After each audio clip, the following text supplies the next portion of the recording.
ಆಕಾಶವಾಣಿ ಮೈಸೂರು. ಸಾಧಕರ ಸೋಪಾನ. ಲೇಖನ ಹಾಗೂ ಪ್ರಸ್ತುತಿ ಟಿಎಸ್ ಗೋಪಾಲ್.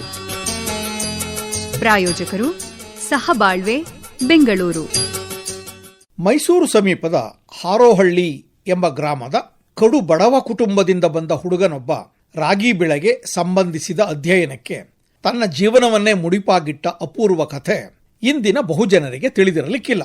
ಜಗತ್ತಿನಾದ್ಯಂತ ಸಂಶೋಧನೆ ಮಾಡುತ್ತಿರುವ ಅನೇಕ ಕೃಷಿ ವಿಜ್ಞಾನಿಗಳಿದ್ದಾರೆ.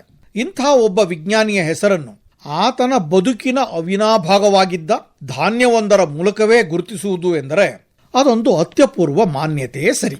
ರಾಗಿ ಲಕ್ಷ್ಮಣಯ್ಯ ಎಂದೇ ಪರಿಚಿತರಾದ ಸಾತ್ವಿಕ ಸ್ವಭಾವದ ಸಸ್ಯ ವಿಜ್ಞಾನಿಯ ಬಗೆಗೆ ಎಷ್ಟು ಹೇಳಿದರೂ ಕಡಿಮೆಯೇ. 1947ರಲ್ಲಿ ಮಂಡ್ಯ ಸಮೀಪದ ವಿಸಿ ಫಾರಂ ಕೃಷಿ ಸಂಶೋಧನಾ ಕ್ಷೇತ್ರದಲ್ಲಿ ಸಹಾಯಕ ಸಸ್ಯ ವಿಜ್ಞಾನಿಯಾಗಿ ನೇಮಕಗೊಂಡ ಲಕ್ಷ್ಮಣಯ್ಯನವರ ಆಸಕ್ತಿ ರಾಗಿ ಬೆಳೆಯ ತಳಿ ಸುಧಾರಣೆಯತ್ತ ಕೇಂದ್ರಿತವಾಯಿತು. ಸಾವಿರಾರು ವರ್ಷಗಳ ಹಿಂದೆಯೇ ಆಫ್ರಿಕಾ ಖಂಡದಿಂದ ಭಾರತಕ್ಕೆ ಬಂದ ರಾಗಿ ಬೆಳೆಯ ಬಗೆಗೆ ಹೊಸದಾಗಿ ಸಂಶೋಧನೆ ನಡೆದಿರಲಿಲ್ಲ. ಕಳೆದ ಶತಮಾನದ ಪ್ರಾರಂಭದಲ್ಲಿ ಈ ನಿಟ್ಟಿನಲ್ಲಿ ಪ್ರಯತ್ನಿಸಿದ್ದ ಕೋಲ್ಮನ್ ಎಂಬ ಕೃಷಿ ವಿಜ್ಞಾನಿ ಸ್ವಕೀಯ ಪರಾಗಸ್ಪರ್ಶದಿಂದಲೇ ಬೆಳೆಯುವ ರಾಗಿಯಂತಹ ಧಾನ್ಯವನ್ನು ಪರಕೀಯ ಪರಾಗಸ್ಪರ್ಶದ ಮೂಲಕ ಹೊಸ ತಳಿಗಳ ರೂಪದಲ್ಲಿ ಬೆಳೆಯಲು ಸಾಧ್ಯವೇ ಇಲ್ಲ ಎಂದು ಕೈಚೆಲ್ಲಿ ಬಿಟ್ಟಿದ್ದ. ಹೀಗಾಗಿ ಸಾಂಪ್ರದಾಯಿಕ ವಿಧಾನವನ್ನು ಹೊರತುಪಡಿಸಿ ರಾಗಿ ಕೃಷಿಯ ಸಂಶೋಧನೆಯ ಬಗೆಗೆ ಸ್ವಾತಂತ್ರ್ಯ ಪೂರ್ವದಲ್ಲಿ ಯಾರೂ ತಲೆ ಕೆಡಿಸಿಕೊಂಡಿರಲೇ ಇಲ್ಲ. ಎರಡು ಭಿನ್ನ ತಳಿಗಳ ರಾಗಿ ಸಸ್ಯಗಳನ್ನು ಒಟ್ಟಿಗೆ ಬೆಳೆದು ಹೊಸ ಸಂಕರಿತ ತಳಿಯನ್ನು ಪಡೆಯಲು ಸಾಧ್ಯ ಎಂಬ ಯೋಚನೆಯಿಂದ ಲಕ್ಷ್ಮಣಯ್ಯನವರು ನಡೆಸಿದ ಪ್ರಯೋಗ ಯಶಸ್ವಿಯಾಯಿತು. ಆದರೆ ಹಾಗೆ ಅವರು ಕೇಂದ್ರದಲ್ಲಿ ಬೆಳೆಸಿದ ಹೊಸ ತಳಿಯನ್ನು ಕುಳಿತಲ್ಲಿಂದ ಎದ್ದು ಬಂದು ನೋಡುವುದಕ್ಕೂ ಕೇಂದ್ರದ ನಿರ್ದೇಶಕರು ಒಪ್ಪಲಿಲ್ಲ. ಕೋಲ್ಮನ್ನಂತಹ ಅಂತಾರಾಷ್ಟ್ರೀಯ ವಿಜ್ಞಾನಿಗೆ ಸಾಧ್ಯವಾಗದೇ ಇರುವುದನ್ನು ನಿನ್ನೆ ಮೊನ್ನೆ ಕೆಲಸಕ್ಕೆ ಬಂದು ಸೇರಿದವರು ಸೃಷ್ಟಿ ಮಾಡಿದ್ದೇನೆ ಎಂದಾಕ್ಷಣ ನಂಬೋದಾದರೂ ಹೇಗೆ? ಇಂಥ ಕತೆ ಕಟ್ಟಿ ನನ್ನ ಮುಂದೆ ಹೇಳಿದ ಹಾಗೆ ಇನ್ಯಾರಿಗಾದರೂ ಹೇಳಕ್ ಹೋಗಬೇಡಿ ಎಂದು ಲಕ್ಷ್ಮಣಯ್ಯನ ಉತ್ಸಾಹಕ್ಕೆ ತಣ್ಣೀರು ಎರಚಿಬಿಟ್ರು. ಮುಂದೆ ಹೊಸದಾಗಿ ಬಂದ ನಿರ್ದೇಶಕರು ಅವರಿಗೆ ಸಂಪೂರ್ಣ ಸಹಕಾರ ಬೆಂಬಲ ನೀಡಿದರು. ಏಷ್ಯಾ ಖಂಡದ ವಿವಿಧೆಡೆ ಬೆಳೆಯುವ ರಾಗಿಯ ತಳಿಗಳ ಸಂಕರದಿಂದ ಅರುಣ, ಕಾವೇರಿ, ಉದಯ, ಪೂರ್ಣ, ಅನ್ನಪೂರ್ಣ ಮೊದಲಾದ ಸುಧಾರಿತ ತಳಿಗಳು ಲಕ್ಷ್ಮಣಯ್ಯನವರ ಸಂಶೋಧನೆಯ ಫಲವಾಗಿ ಸೃಷ್ಟಿಗೊಂಡವು.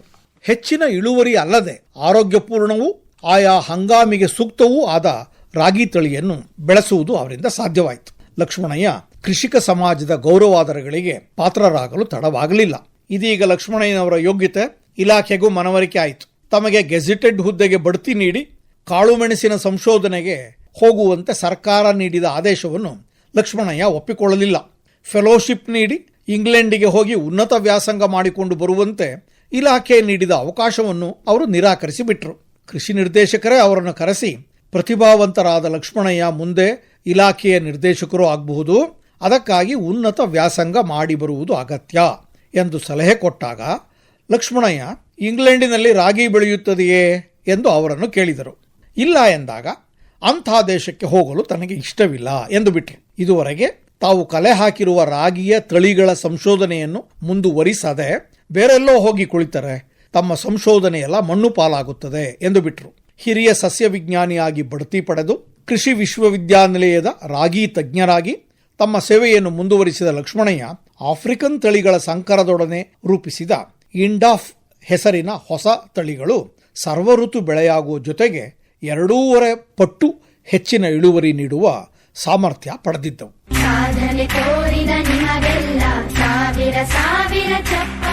ಸಾಧಕರ ಸೋಪಾನ.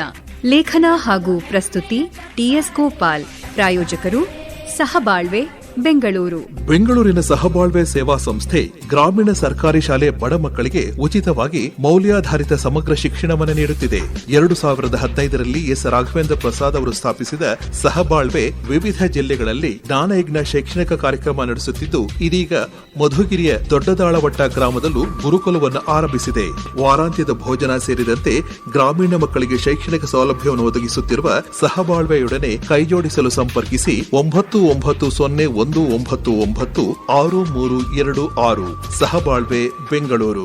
ಈ ಕಾರ್ಯಕ್ರಮ ಆಕಾಶವಾಣಿ ಮೈಸೂರು ಕೇಂದ್ರದಿಂದ ಮೂಡಿಬಂತು.